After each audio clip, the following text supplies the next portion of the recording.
Everyone, welcome back to another video. So today I thought I'd make a video on Triathlon Taren. Basically, he's made a video talking about his weight gain. I believe he also made a post on Instagram as well. So his video titled "Why I'm Gaining Weight and Not Training: The Real Reason." So I don't know if any of you have ever heard of this Triathlon Taren. I hadn't heard of him until a friend recently put me in his direction and showed me his posts and to sort of kind of almost kind of like laugh at how the keto people are failing, but instead of laughing and mocking, it's perfectly good to use him as an example of what not to do when you're trying to become a triathlete, or essentially how not to fuel when you're. I mean, we don't even have to talk about triathlons. We can just talk about life in general, or exercising in general, or something like that. So I'm not going to get too much into it. So basically, I've seen this video, but instead of him rambling on this video and you not really having any context, we'll go to the real video, important video here. And this is what he's eating. What I eat in a day. Low carb edition. So again, you see, I've already watched it. I've already disliked it. So this guy's eating low carb, and his name is Triathlon Taren. So this guy is trying to do triathlons, or doing triathlons, and he's low carb. Okay. Let's play the video. Trainiacs, since going low carb while getting ready for Challenge Roth last year and talking all about low carb, Damplus, S-Fuels, UCAN, all of this low carb stuff, a lot of people have been asking, now in 2020, am I still low carb? The answer is yes. And we haven't done a what I eat in a day since like a couple of years ago when I wasn't low carb. So today we're going to go through start to finish what I have for food, supplements, fluid, coffee. That's coming up right now. Supplements. So here, straight off the bat, there he mentions supplements. Now, yeah, he's probably going to need a lot if he's not high carb, because at the end of the day, carbs, vegetables, things like that, that's where you get your nutrition from. So at the end of the day, if he's not eating that kind of food, then he's not really going to be getting much real nutrition. So first thing in the morning is related to food, but it's not actually food. First thing I do in the morning is start every day off with a big glass of water. All right, so he's got that right. That's good. Starting the day hydration. Basically, all night you're essentially dehydrated, especially if you're living in a warm climate, or a cold climate, even where you've either got the AC or you got the heating on, and you're basically being like dried up all night. Then yeah, it's a perfect way to start the day. And it's the way I start my day every single morning, except for I squeeze half of a lemon in mine as well. A lot of hunger and a lot of injuries come from not being well hydrated enough. So I start off the day right by slamming. Okay, so potentially he's doing it as a way of restricting calories, so that he feels full. A giant. So that's not a good way to use it. Along with that, I take. Oh wow! Out comes the medicine cabinet of a low carber. All of my supplements for the day. So I start off the morning with a probiotic. I wouldn't need a probiotic if he was actually eating food that bacteria grows on, like plants. I actually like fruit. Megaspore because it's shelf stable. You can just keep it in the cupboard, and it's been proven to get into your gut a little bit more. So Megaspore is what I usually use. Take a teaspoon of curcumin to help bring down inflammation in my stomach, inflammation in the stomach. Yeah, inflammation caused by eating a low carb diet. Stomach, really common to triathletes because we spend a lot of time without blood in our stomach. I take a calcium and magnesium supplement. I found out from Ben Hoffman that in research he did that as you train more and more and more, your body can actually leach some of the calcium out of your bones. So important to take a little bit of calcium. I take a little bit of B vitamins, helps with some energy production. I take a lot of omega-3 that's high in EPA and DHA to keep inflammation down. Well, and this guy's like in his 30s and he's got an almost like 90-year-old kind of like supplements cabinet, right? Like, what?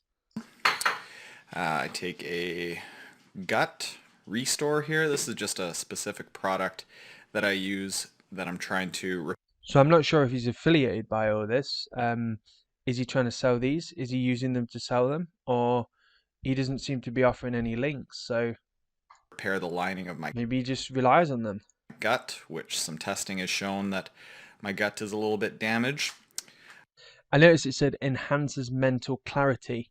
Now, you're definitely not going to have mental clarity eating low carb. So yeah, that's probably why he needs that. I take a vitamin C. Yeah, vitamin C because he's not eating any carbs. And then I take a vitamin D because Winnipeg, we don't really get a lot of vitamin D. To me, it even feels like a lot because I've historically, over the last bunch of years, not really been into supplements. But as I've researched what happens with endurance training, and like we put our body through a lot, and the detrimental effects of that are like actually serious. So a lot of these things are just fairly basic things that we need to have high levels of as people, and as endurance athletes kind of gets ground down. And then basically every morning for an hour, Gracie and I, we go out to Triathlon Taren headquarters, a pain cavern in here. Chit Gracie. chat. All right. Oh, but yeah, notice what he's drinking there, coffee. Bit of a breeze, which is a bit of a concoction. So we got coffee.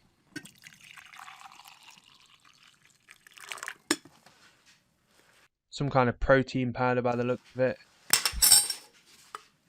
The fuck's that? The hell is that? That looks like pure fat. So what I put into the coffee is a little bit of fat. Why would you put fat into your coffee? Idiot. So what I put into the coffee is a little bit of fat, a little bit of protein. I like a little.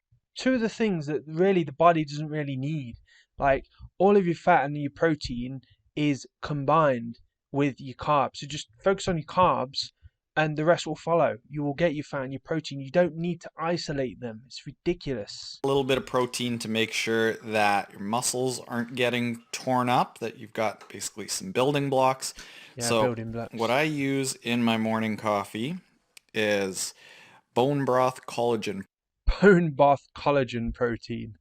Oh my god. Protein, really, really good for the Vanilla flavor. joints and the stomach. Really good for the joints. Okay. A little bit of MC. Okay, so this guy's bought into the whole bullshit of MCT, which I think believe stands for medium chain triglycerides coconut oil, which is basically just coconut oil, and it's like they've fucked it around so it's like fancy, and then they charge like the price of gold for it, basically. Tea oil. Just another scam, just like protein powders, basically. Very easily turned into energy by the body. And then instead of butter, oh god, ghee. I like to use ghee. Just a little bit better for the stomach. Oh, it's better for the stomach. Yeah. Okay. Microbiome. This is good. Feeds a little bit of the good bacteria in your stomach as opposed to butter. And then just to top up to make sure that I feel full, I'll have somewhere around two or three tablespoons of. So I'm not actually sure. Is this guy trying to make this into a meal, or is this just like his morning coffee, second morning coffee, or what? I don't know. Nut butter, and I'm just using peanut butter right now. I know it's got a bit of a higher mold content, but is this like the equivalent of like a smoothie for a low carber? I eat a lot. and I'm not a millionaire. So this is a cheaper way to get some nut butter. And something worth pointing out is that you can see that it's 8:14 right now. I try to leave at least 12 hours between my last meal of the day before and first meal the morning Okay, so we got an intermittent faster as well. of. So I had a little snack last night at 8 o'clock, wait 12 hours, and that's just good to give your body kind of a time to digest, rest a little. See, your body wouldn't need 12 hours to digest your food if you're eating food that was actually digestible within 12 hours. Fat and protein type foods take so long and just get stuck in there because our body's not meant to digest like big clumps of like peanut butter and big clumps of ghee and eggs and meat and garbage like that. Bit, rest the gut a little bit, and it's a chance to have a lot of time spent at a lower blood glucose level. Blah Probably blah I blah blah under blah blah blah four blah. times 6 minutes. First Oh, work, he's I on the have bike. Let's see 80% what of he my takes on the workouts bike. weren't that intense. This is it. All right, so first workout of the day, we got about 60-minute ride. There's going to be 4 times 6 minutes at 250 watts, 60 4 times 6 minutes, 250 watts. RPM, a real leg. Okay, so this guy's got a really low FTP then.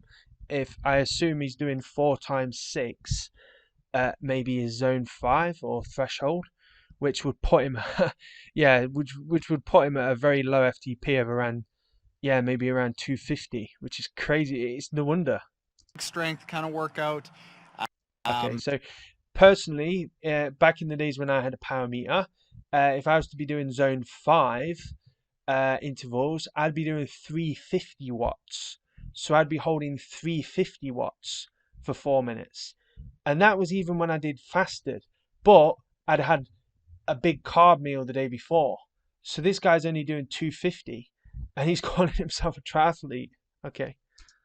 It's just an hour. It's 250 watts, which is like target race pace is 220 watts. So not really super intense, just kind of long and grinding. So I don't really need any carbs. So what I've got is just a light electrolyte drink. This is S Fuels, which has electrolytes, no carbs in it. No carbs. And I would use anything like just plain old water or UCAN electrolyte powder, or I'm not a big fan of Noon, but Noon would work just fine. And that's what I'll have for just about any workout up to about 2.5 hours. 2.5 hours. Wow. Once it starts going into 3. See, I've been there, I've done that, I've made all these kind of mistakes. The only difference is I was always my glycogen tank was always most likely topped up because I wouldn't restrict carbs in the evening. So if even if I did go on a 2 hour ride in the past, and yeah, I did it like fasted, then my body was just simply using the glycogen. This guy, judging by what he eats so far, hasn't got any glycogen. Like poof, it's gone. 3 hours or more, then I'd probably have an S Fuels bar or UCAN bar, and no carbs. Still no No carbs, carbs for even most if he's going workouts. 3 hours. Like I said, just those really sharp, intense workouts, which tend to be 45 to 75 minutes, in which case I just have the UCAN bar for carbs beforehand, and I don't need any carbs during. Just same sort of drink, and that's it.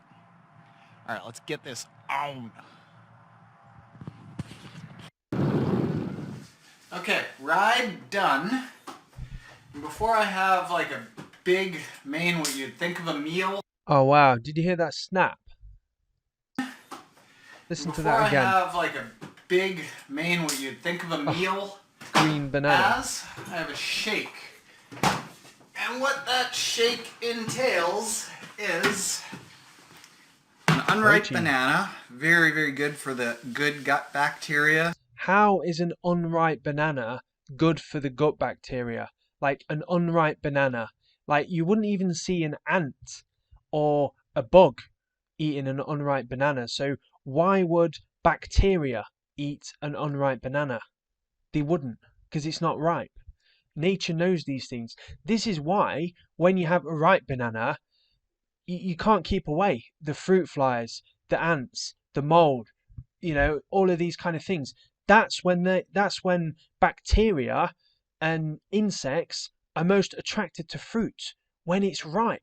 You won't see any bugs on a fucking green banana. It's not happening Down here, because nature knows.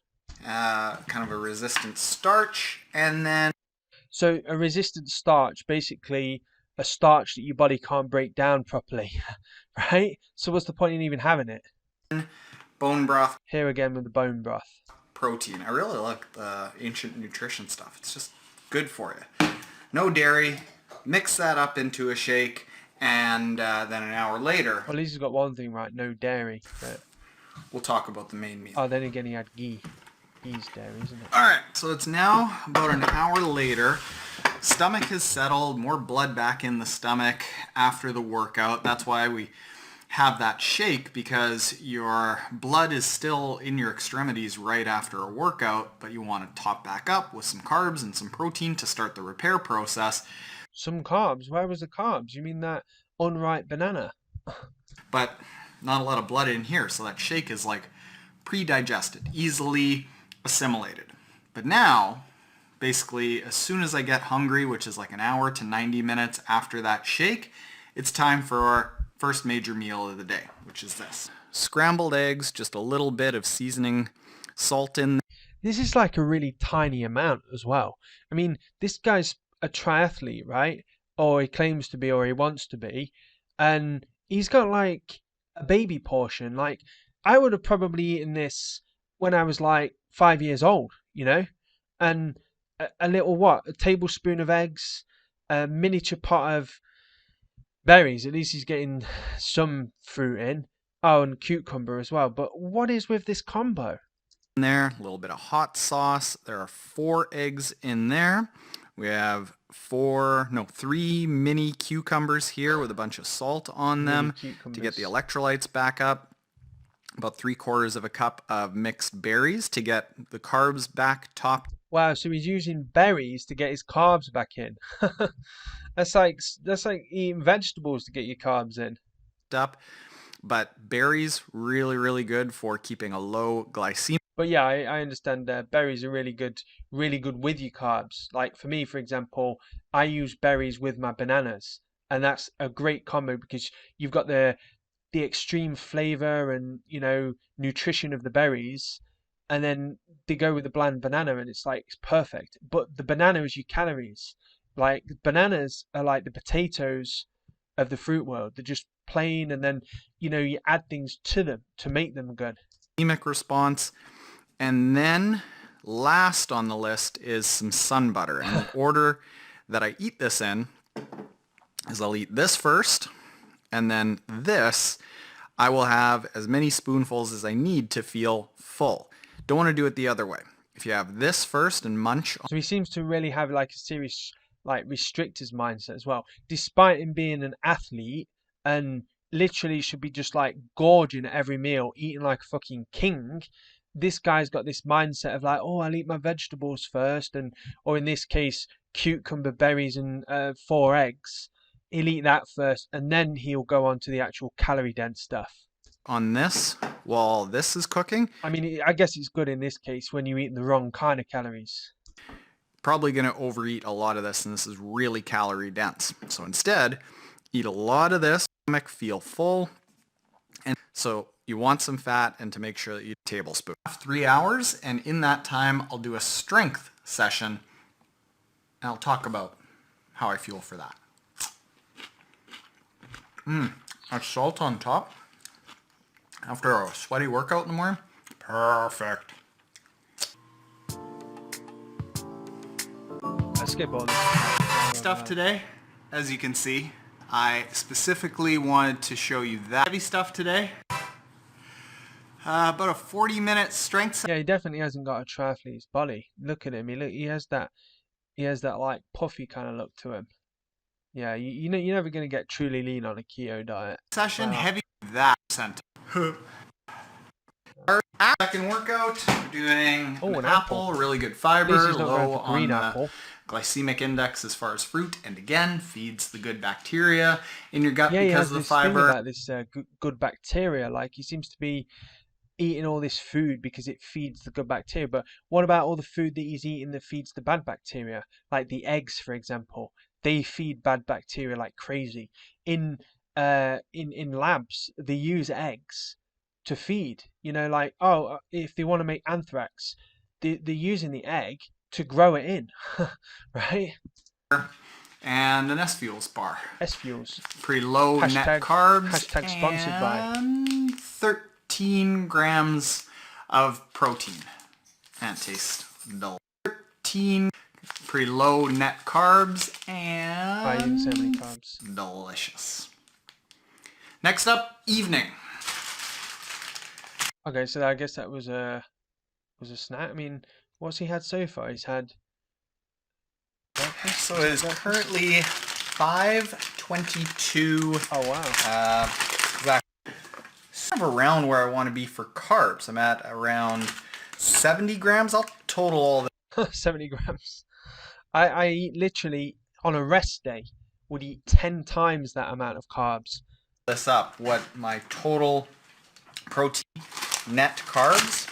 So that means I don't have a ton left. Gonna have a little So bit he doesn't have a ton left, so he's limiting then.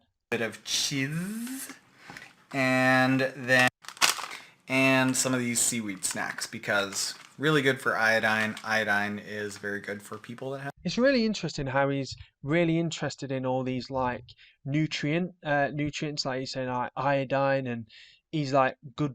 He's on about like gut bacteria and all these kind of things, but and then he's not getting the one nutrient that the body actually relies on, carbs. Like the one most important nutrient that if you take that nutrient away for long enough, you die. Have hormone problems. So that's that. And Kim, what's for supper? Broccoli soup and chicken. Ooh. This is a bowl So broccoli soup and chicken. of chicken salad that I made for Taren. There's rotisserie chicken, lettuce, avocado, healthy mayonnaise, mustard, seasonings. That's that. And then this is broccoli cheese soup, which is made with broccoli and organic chicken broth and some potatoes to give it a bit of thickness, and cashews because it's just the recipe, and a little bit of lactose-free cheddar cheese. Ta-da! What's the macronutrient breakdown? I need to know exactly. Don't know, don't care. Great.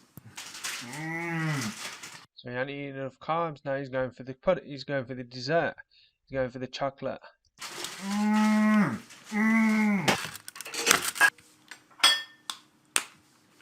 Dessert. Look at his face. He's getting that sugar in from the chocolate, and look at it. Look at his face right there. That's exactly how the body is programmed to be when you get sugar in. So I'm sure that's probably like one of the low sugar chocolates, but still, it's got that little bit of sugar in. Otherwise, it wouldn't be palatable. Like if you were to just eat cocoa, you'd be spitting it out. But I guarantee he's got enough sugar in there, and that little amount of sugar is going to be like a big amount of sugar to him because he doesn't have sweet. And just look at his face. This is the human body response to sugar, because that's what we're designed to run on. We're designed for it to make us excited, for us to crave it, you know? All right, so last meal of the night, gonna have another S Fuels bar for some protein. Oh, protein. A little bit of peanut butter again, so that it digests really, really slowly. Whatever. Yeah, it's gonna digest really, really slowly. Like you could just imagine his gut. Like I bet breakfast is still in there. Oh, I suppose there was some fruit in there though. But imagine it. It's just sat in there like one big dense blob, like sat in his stomach now. I've got in my stomach digests really slowly overnight, and then evening supplements. Oh, more supplement. A little bit of magnesium. I mean, he's eating in such a healthy way that he has to fall back onto all these supplements. For relaxation, I have vitamin C again, vitamin D again, and Vitamin D. Get out in the sun. Fucking hell. Another version of omega-3, just to keep the inflammation down. The whole idea for this meal is really not anything more thought out than I'm a little bit hungry at the end of the day, tracking my calories, they're just a little bit low, protein is a little bit low, so we just want to boost that up a little bit. And have my last meal or whatever I eat before 8 o'clock, because tomorrow we do the same thing starting at 8 a.m. and that gives us a 12-hour window of nothing. Give me a second now. Let me tally up where we're at. Which, yeah, I guess low carb, you're going to need that 12 hours of nothing where your body can actually, I mean, his body's probably still digesting breakfast right now. With the final tally. Oh no, that horrible coffee that you made. For carbs, protein, fat, and calories at the end of the day. Alright, so the final tally, once I have tallied it all up on this app that I use when I start doing food tracking, it's called Senza, has a big database of all kinds of foods, is 3,088 calories. That's right in line. 3,088 calories, wow. That's like nothing for like someone who's supposed to be a triathlete. Nothing. With what I'd want. I try to go for around... Like, I would probably eat between 3,000 and 3,500 on a rest day. 3,000 to 4,000. 3,000 on a smaller training day, 4,000. Oh, and that's not even like me with the appetite of this like all-in thing that I've done. That's like just normal, like minimal. On a bigger training day, and we're not training super hard right now with what's going on in the world, so right in line. Net carbs, 121. I target 130 grams of carbs every single day. Bang on. Wow, I couldn't imagine going through the day with only 120 grams of carbs. Like, literally for me, one meal can be 300 plus grams of carbs. So more than double the amount of carbs just in one meal. Protein, 168. Try to hit around 1 gram of protein per pound of body weight, and right now... Yeah, that's, again, an actual myth fueled by probably the meat and dairy industry, but more in particular, the whole like gym industry and all this like whey protein and protein powder. That's obviously science that they've created so that they can sell more supplements. When in reality, we don't need that much. 30, 40, 50, 60, 70 grams is more than enough. 70 grams probably for someone like me, who's hitting the gym even. I'm about 162. And then the people who do go over on protein, they need to because they're on steroids and they're having inhuman amounts of protein. So the protein synthesis is through the roof. So bang on there. That's where you want to be for endurance performance. Endurance performance. And then fat just makes up the rest. So the total breakdown ends up being roughly around 60% of calories coming from fat, 22% coming from protein, and the remaining 18%. I mean, even if it was 60% carbs, that to me would still be like low carb. Like, what the fuck are you doing only eating 60% from carbs? That would probably be like a treat day, where you go and you have like a vegan burger or, some ice cream or something, and you just kind of naturally end up eating higher fat. And you end up only eating 60%, 70% of calories from carbs. But this guy, he's 180'd it, so he's eating 60% of calories from fat. 18% coming from carbs. And this is a really good number. This is what Dr. Dan Plews, my coach, who is an expert on low carbohydrate performance and my nutrition. See, I would love to see this Dan Plews guy run up a hill, cycle up a mountain, or run a marathon. Like, it's ridiculous. These so-called low-carb experts, look at them all. They're all chubby and they've all got no fitness. Nutritionist Steph Lowe all support roughly around these guidelines. Now, if you want to start following anything like this, if you want information that we've put together for free No, we don't. Shut up. Right, okay, so more context on this guy now. So we've seen the way that he eats. The guy eats absolutely awful. He thinks that he's eating in an educated way, but he's eating in a very ignorant, stupid way, which essentially is going to cause exactly what you're going to see on the next video. So we've seen him, he's basically putting pure fats into his coffee. He's just eating peanut butter out the jar, which is the kind of thing a silly little child would do. Um, and yeah, I mean, don't get me wrong, peanut butter's nice, nut butters are nice, but it's like you have a little bit, on top of your carbs. You don't just eat them on their own. So this guy, I mean, and like I can understand, like if this guy is just like sitting around, he wants to lose some weight, he thinks, "Right, I'm going to take the shortcut," which yeah, you're going to lose weight through keto. You're going to, because you literally, your body's starving, so you're going to lose weight in the short term. But then we're going to see on this video, the guy just blows up. So I'm going to try and cut through some of the chit chat as well. Morning, Trainiacs. This is going to suck. Because this guy's talking to everyone as if like everyone knows him. We don't know him. Yeah, here we go. And this is exactly what the keto lifestyle is like. Take these before and after photos during the after when they don't look like this. So for the past, well, 2 months or so, what I've been telling all of you is that due to coronavirus, due to lockdown, due to races being canceled, due to the surgery that I had right. Wow. I've another thing as well. I've seen him mention that he has varicose veins.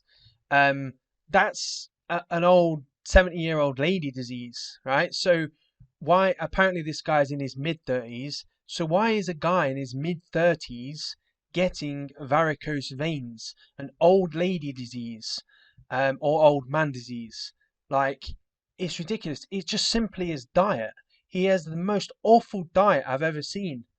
Here, that I wasn't training a whole lot. Well, that's true, but it's not the main reason that I haven't been training a whole lot. And okay, so he's lying to his audience then. So he's saying, I'm getting fat because of lockdown, or I'm not training much because of lockdown. To be honest, I've been nervous to share this with you because I look like that, and everyone seems to like the... So I'm glad of this guy's honesty, but let's address the real issue here, right? Let's address the real issue, your diet. Diet is more than 80%, of general health. It's not just like, oh yeah, I can eat whatever and then cycle, because no, you can't. We've seen this time and time again. Rah, let's go. I don't have a whole lot of rah right now. I've been in... Wow, so okay, keto, before and after. Like, oh, well, I started keto on the left, after keto on the right. Probably in... See, all of these keto things that you see on Instagram probably just reversed. It's like you get a fatty and it's like, oh, this was me before keto. And then you get a slim person, it's like, oh, this is me after keto. But no. It's probably just reversed, just like this guy. I want to say 7 or 8. And it's not even like this guy was sedentary. Like, he's out there running and cycling at 250 watts and things like that. 8 years goes back to 2017. And coming into that year, I decided that I wanted to commit to triathlon training. And I ended up going forward with a program that was nothing but hard work. Over the course of 2017, the differences between an easy day and a hard day, really indistinguishable. And that's another thing as well, like everything is going to feel hard if you don't have the body's natural fuel inside you. Like whenever you feel hungry, you're hungry for carbs. Your body's not like, oh, I'm hungry for some fat or protein. No. You're hungry for carbs. So every single time you feel hungry, your body wants more carbs. So give it carbs, right? Simple as that. But this guy, he isn't. He's giving it other stuff. He's giving it ghee. He's giving it protein shakes. He's giving it MCT oil in his coffee.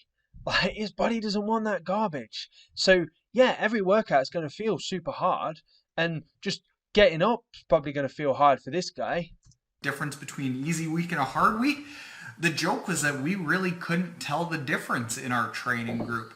And over the course of that year, I started getting the first few blood tests that I was seeing where vitamin D was low, DHEA was low. I was starting to feel really dumpy.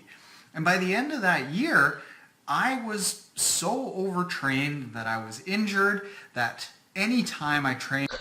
This is a typical keto athlete doing the marathon or Ironman or whatever it is and just toppling over. If he'd have carved up during that, yeah, sure, he'd be tired, but he'd probably still be ready to go home, bang the missus, and get right back on it the next day. For longer than He'd probably see, the thing is with us high carbers, right? We have to restrain ourselves from doing too much. Like, we feel so energetic, we could run a marathon one day, and literally the next day we could run another. But it's like we have to use our brains to say no, we better not. Even though we've got the energy, we've got the fuel inside us, and we've got the fitness. It's like we'd better not run a marathon the next day because we don't want to. We've got to let our bones and muscles rest. And so we have to then use our brain to say enough's enough. We've got to stop. So then, yeah, we take a rest day or two, but then, yeah, we're fresh as anything, back on it. About 10 days in a row, I would be sick. I was sick 5 times over the winter between 2017 and 2018, and it all... Yeah, I still haven't been sick pretty much since... I remember there was a time when I was riding I was riding 4-hour sessions, like fasted and stuff, right? And I remember getting a little bit sick. This is back in 2015. And I remember getting a little bit sick, and it would have probably just blown over in a day or two, right? But I carried on riding, and I was out there doing 4 hours each day. And I was just like, oh, I'm just going to sweat it out. I'm going to sweat it out. And then, yeah, I got sick. But that's probably the last time that I got sick. Everything else that I've had, it's been like allergies, or it's been this issue that I have with my nose, where it's basically I have a deviated septum, and it basically just because it's blocked, everything just gets up there, and I have to use this neti pot to rinse it out. So anytime it seems like I may have a cold or anything like that, 100% it's that. And I use the neti pot for a few days, and bam, it's gone. Ended at one point where I was lying in bed basically crying because I didn't know if I was going to be able to do... Crying because you didn't have enough carbs. Do triathlon again. Now, I ended up taking a little bit of rest, changing my program, learning a heck of a lot from talented coaches like Dan Plews and Matt Dixon, that easy means easy, that rest means rest, that the more is better approach didn't always work. Yeah, I mean, so this guy's got some good tips on this stuff. Yeah, I mean, an easy day is easy. A rest day is a rest day. Put your feet up in the couch, watch Netflix. But then on the hard days should be hard. Yeah, I 100% agree with that. Really doesn't work, and the science doesn't support it, but we've got this culture of go and train, and if you want it bad enough, you are going to have to suffer for it, which is completely inaccurate, and it's what got me into that situation back in 2017. Now, I got back to racing, and the first race back that I did was Half Ironman Coeur d'Alene, where I set a personal best. I then went on to compete at the Half Ironman World Championships, and then this past year, I ended up continuing to train, albeit with a lot better science, with a lot of zone 2 training, with a lot of rest days, with a lot of monitoring about how I was performing and making sure I was constantly progressing, which is why you still saw me setting PBs basically race after race after race, but my body wasn't fully recovered from 2017. And this past winter, when I was in Arizona and Santa Barbara, came to the point that my body just stopped absorbing the training. And that gets us into the point that we're at now, and I want to share. Okay, so we're about almost halfway into the video now, and not once has he mentioned that his diet, or the fact that he almost eats no carbs. does he not think that has a part to play in any of this? Is it just simply, I've been overtraining, and that's caused all of these issues? Where I'm at and what overtraining can actually lead to, because it's very serious. And this attitude of more is better, and people that see how easy I run and the low power numbers that I put out for the long bike rides and say, oh, Yeah, low power numbers because he's low carb. Low carb equals low power. you know, Taren really doesn't take this seriously. And then maybe even say, when I put together a good race, they're like, he must have cheated, he must have drafted, or he must have cut the course because he's in tight with Ironman. If you've seen our last video, you know that that's not true. Because they're convinced that you have to constantly be suffering to do well. And that's not the case. Suffering leads to this. So this here is some testing that I've done with a functional medicine practitioner from down in the States who Kim is working with to get over the last little bits of her overcoming Lyme. And she thought that he would be really good for me to work with. A few of the things that he's shown are, number one, my neurotransmitters, like my feeling, my serotonin, my dopamine, all of these things that give me the highs and the lows, the feelings, they're completely off. They're Yeah, they're gonna be. Literally, serotonin and dopamine and all of that sort of stuff you get from carbs and from sugar. Like, if you have a banana or you have a bowl of potatoes, your serotonin, your dopamine, bam, through the roof, because your body wants to reward you for that, because that is your body's natural fuel. So yeah, your body makes you feel good. This is why you get these low carbers and stuff who want to binge on pizza. It's not because they want the cheese or the pepperoni. For sure, that tastes good, for them at least, you know. But it's more of a case of they want the bread. And yeah, okay, they want the bread coated in fat and protein, but they want the bread. They want the pizza crust. That's the bit that they want. Like, if you said to them, someone says, "Oh, I'm eating it. I'm craving a pizza, but I'm low carb. Oh, here's some cheese and some meat or whatever, and some mushrooms and some tomato." They'd be like, you know, they want the bread, they want the carbs, because that's your body's natural fuel. And you see these people, whenever they crave stuff, they crave, all right, albeit the bad carbs, the pizza, the donuts, but they crave this carbohydrate rich stuff. completely out of whack. And he asked, like, how does it feel when you're happy, or how does it feel when you're sad? And I'm like, honestly, both of them feel kind of like nothing. I don't really feel happiness or sadness. I'm just flat. Yeah, I kind of get that from this guy as well. Like, he's very monotone, and he's just kind of like, yeah, like he says, flat. And he's like, well, yeah, you've got really no neurotransmitters going on up in your brain. Right here, He's also got huge bags under his eyes as well. mitochondrial markers. That's the energy producers in the cells. Low, low, not bad. Low, low, low. And he says, I'm surprised that you are able to actually function very well as an athlete.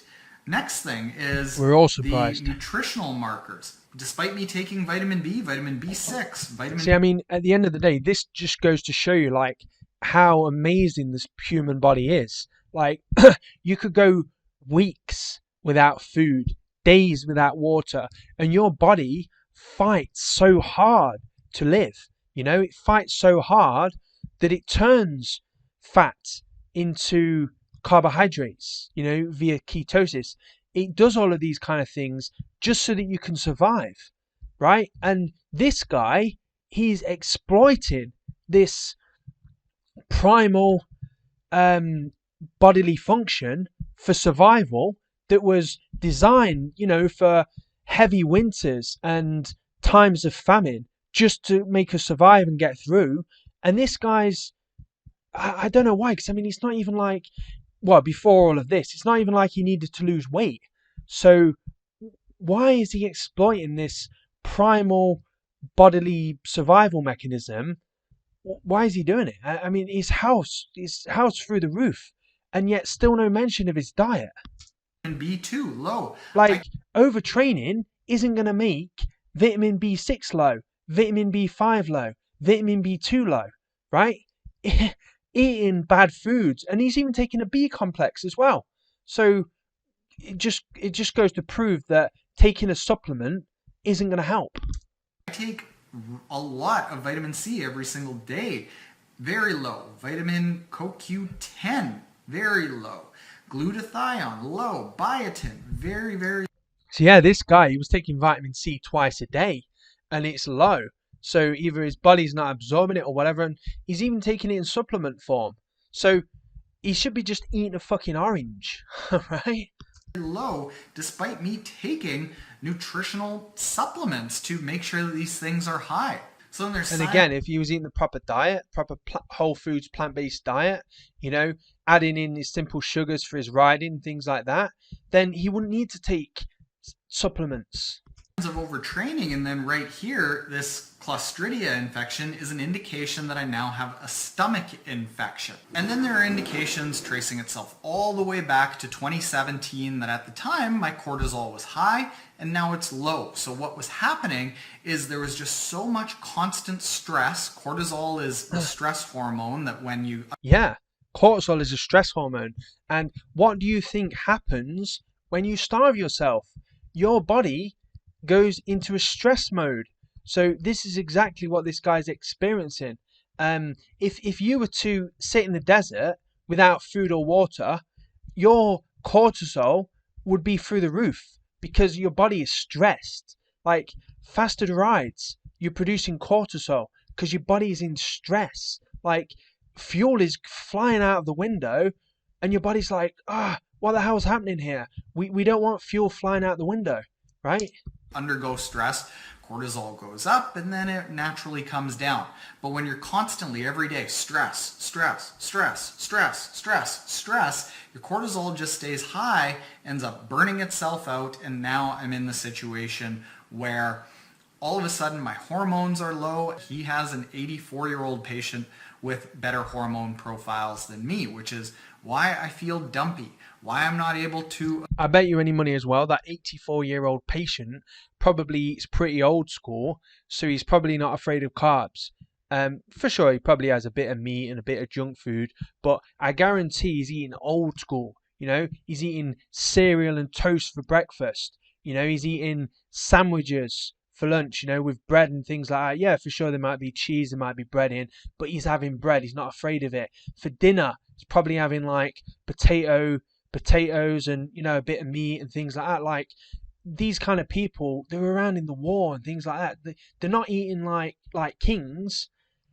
They're eating like, you know, they're eating a lot of carbs. They're eating like peasants, basically. Absorb training, why I'm not able to recover, and felt a fair bit kind of muscle soreness back in January when training ramped up. Yeah, because at the end of the day, you're going to feel muscle soreness because because basically eating carbohydrates and glycogen and glucose and whatever, they go straight back into the muscles and like top them up. If you're not eating that, then yeah, you're going to have constant muscle soreness because your muscles aren't recovering. Like eating a bit of protein, that isn't gonna like refuel your muscles. Your muscles need to be refueled by carbohydrates. Like for sure, protein fixes them, but you don't need to eat excess amounts of that to fix them. Because it's just little micro tears. Why my sleep is disturbed. Why again as well. This is definitely something I experienced when accidentally I wasn't eating enough. I would have trouble sleeping, and it's 100% because of the serotonin. It's low so that you can't sleep properly. So you're not creating enough of that sleep hormone. I guarantee if in those instances where I didn't sleep very well, if I was to smash like a huge bowl of cereal, I'd have slept like a baby. Same goes for this guy. I look worse than I have in about 8 years, despite eating cleaner than I have in my entire life. And no matter how... Okay, it's still sad that this guy eats the way that he does and he thinks that it's clean. Like putting ghee and coconut oil in your coffee is clean. How much I count calories and limit calories or try to eat more. And that's another thing as well. Like, he's a triathlete. He shouldn't be limiting calories. He should be just smashing it in so that he's got the fuel for the rides and the runs and the swims and whatever. Like, you don't see Chris Froome fucking starving himself and then going out and winning the Tour. I guarantee I'm pretty sure it was I think it's the Gerald Thomas or whatever it's called. I don't really know about the cycling, but he was eating a kilo of rice a day during the tour. A kilo of white rice per day. He wasn't finishing after the tour and eating ghee in his coffee. Like, he was eating carbs because that's what we fuel off. Calories to speed up my metabolism. I just keep doing nothing but putting on weight, because what the indications are is that essentially my body isn't processing anything right now. And because what's happened is he's trained his metabolism for so long that his body's like, yeah, we're in a famine. So anytime he hands it some fuel, whether it's even the wrong kinds, especially the wrong kinds of fuel, like the ghee in his coffee, his body's just going to store that, because his body doesn't know when the next time he's actually going to eat a carbohydrate. So yeah, his body's in famine mode, like post-starvation obesity this guy's got now, and it wouldn't surprise me if his appetite starts to ramp up. But he's probably taking so many supplements and things like that that are suppressing this, and his caffeine, that's suppressing the appetite as well. So this guy probably doesn't even know if he's hungry or not.